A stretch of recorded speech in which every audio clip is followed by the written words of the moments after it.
Salam kardeş, hoş gördük her birinizi. Allah Teala her birinize ruzu bereket versin. Bu günlerim 11 April. Gördüğünüz bak bu 280 baş. Birinci, ikinci qarına yetişecekler. Buyurun bakın güzel kardeşler.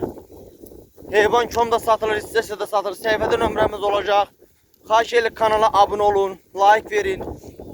Çoxlu yorumlar yazın ki videolar kəşfiyyata düşsün. Xahiş edirik artıq dərəcədə.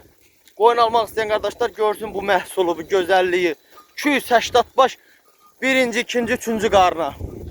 Kimlər istəsə əlaqə saxlasın. Heyvan Ağcabədi rayonundadır. Buyurun qardaşlar baxın. Super damazlıq şişəklər. Super, ay maşallah. Allah alana da satana da çox xeyir versin. Hər bir kəsə. Qoyun hamısı qızılı yelindi qardaşlar. Hamısı da birinci, ikinci qarına toğulu şişəklər. Hələ bax deyə bunlar toğuludur.